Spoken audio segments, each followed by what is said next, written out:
पहले ही दिन से हमारे साथ थे और हमने कहा परिजनों की जो मांग है वो सरकार माने। प्रमुख मांग थी हमारी उसको अरेस्ट करके निलंबन की, तो इसमें सरकार ने एपीओ करके, और चूंकि रेजिडेंट जो जाट है वो आंदोलन पे है और प्रोफेसर की जो यूनियन है इनकी टीचर, उन्होंने भी आंदोलन किया उस प्रोफेसर के बचाने के लिए, फिर भी सरकार ने इसको एपीओ करके और दूर जगह वहां से हटा देंगे। एक जो जहां भी प्रशासनिक कमी खामियां रही, इसको लेके पूरे प्रखंड की संभागीय आयुक्त और सीनियर आईएएस अधिकारी जो भी इन्होंने बताया, लिखित में सारा समझौता हुआ है। सीनियर आईएएस इस मामले की जांच करेगा, क्यों एम्बुलेंस यहाँ भेजा गया, एक मौका क्या हुआ, क्या क्या कारण थे, कौन दोषी थे। तीसरी नौकरी की बात थी, वो नौकरी की बात इन्होंने मानी है कि इसके वाइफ को नौकरी दे देंगे। कुछ सरकार का जो पैकेज है वो वही बात करके आए, उसमें क्या इनको मिला है सरकारी पैकेज। और दूसरा एसआईटी का गठन करके आईजी रेंज जोधपुर के नेतृत्व में नीचे टीम बनाई है, तो इस पूरी घटना की जानकारी लेगी और इसके अंदर उसकी बाद में गिरफ्तारी तय होगी। इन बातों पे परिजन और हमारी तरफ से, फिर रात को परिजन गए, दिन में गए, हमारी तरफ से विधायक संगरिया और आरएलपी और पूर्व छात्र संघ के अध्यक्ष और 2-3-4 हमारे आपके विक्रम विष्णु जिला प्रमुख, ये सारी टीम वहां पे वार्ता के अंदर शामिल हुई। और चूंकि सरकार के अंदर 2-3 तरह की बातें आ रही थी, सरकार जिस हिसाब से चल रही है, आप भी जानते हो सरकार को कौन चला रहा है राजस्थान के अंदर। ये काम तो पहले ही दिन हो जाता जो आज हुआ, क्यों 7 दिन राजस्थान की पुलिस को यहाँ खड़ा रखा, क्यों 7 दिन जवानों को परेशान किया, क्यों कूच, सरकार का मैसेज किया कि कूच का ऐलान होते ही सरकार डरी और मांगे मानी, ये तो पहले ही करते थे, पहले ही दिन कूच की आवश्यकता ही नहीं थी। जब परिजन सहमत हो गए, सारी बात होगी, अब कूच का कोई औचित्य नहीं, अब कूच किसी और मामले में करेंगे, क्योंकि नया जो हमारा कोई इश्यू अगर आएगा तो निश्चित रूप से कूच भी होगा। और अब की बार कूच दिल्ली की तरफ होगा, भजनलाल की तरफ नहीं होगा, क्योंकि भजनलाल का तो खुद का कूच होने वाला थोड़े दिनों के अंदर, इसलिए हम टाइम खराब नहीं करेंगे। ये राजस्थान के जवानों के संघर्ष की जीत है। सब उन नेताओं को मैं धन्यवाद दूंगा जो लंबे समय से यहाँ बैठे रहे।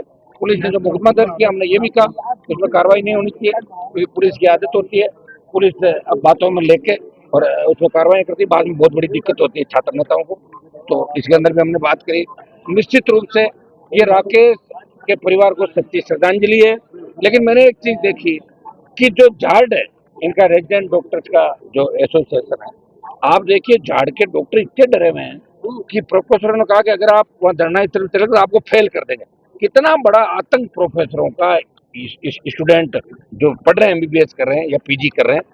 और उदयपुर के अंदर जिस तरह रवि शर्मा वाटर कूलर में करंट आके उनकी डेथ हो जाए, तीनों भाई डॉक्टर है, वहां तो कोई बातचीत भी नहीं करी, बॉडी लेके आगे। मैंने कहा कम से कम एक दिन आप रोकते थे यार, मैं उदयपुर भी आ जाता। दुर्भाग्य इस बात का कोई सुनने वाला नहीं है। ये तो आप लोगों ने, मीडिया ने और नौजवानों ने साथ दिया और तमाम सर्व समाज यहाँ सड़क पे आ गया, बाकी ये तो हाथ फेर के निकाल देते। ये इनकी आदत रही है। मैडम कल यहाँ मिलने के लिए आए किसी आरएस अभ्यर्थी से, तो मैडम यहाँ भी आ सकते थे, परिजनों से मिल जाते। कौन था उनका कोई घेराव कर रहा था, कौन उनको पकड़ रहा था? भाई उनका दामाद को तो खुद सीबीआई ढूंढ रही है, तो उनको क्या दिक्कत है? वो तो आराम से आ सकते हैं, गृह राज्य में अपने दामाद को छुपा सकते हैं तो खुद आ सकते हैं। लेकिन दुर्भाग्य इस बात का संवेदनहीन सरकार है, संवेदनशीलता नाम की चीज नहीं, और भजनलाल जी राजस्थान को डुबो देंगे, ये तय है। सर धरना खत्म हो गया है, हो ही गए ना, और क्या, तो अब तो कुछ भी नहीं बचा। मैं कह रहा हूँ कूच तो टल ही गया।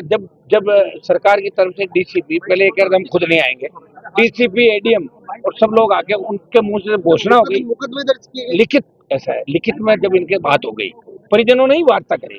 मैं तो आपके बीच सड़क पर बैठा था, परिजनों ने वार्ता करी।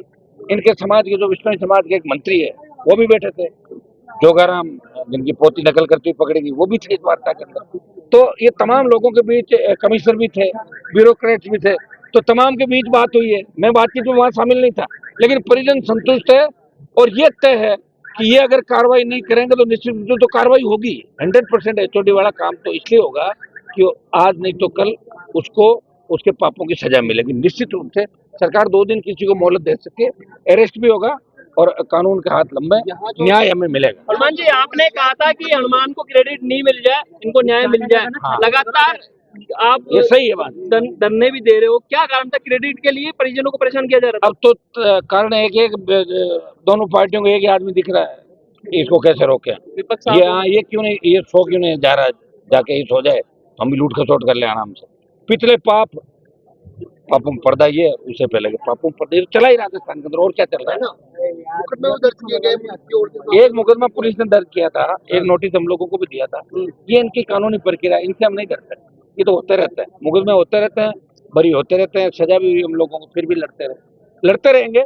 ये जीवन जो मिला है ये लोगों के काम आएगा, जवान के काम आएगा, किसान का आएगा।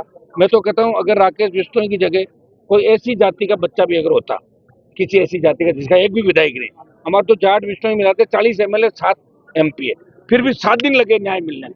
कितना बड़ा दुर्भाग्य आप बताइए।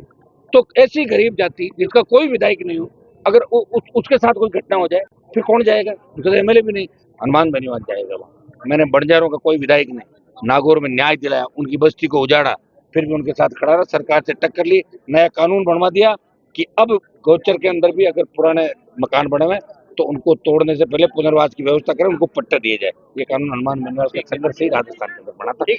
हमारा संघर्ष आगे जा रहा है। मीडिया को बहुत बहुत धन्यवाद आपका। धन्यवाद।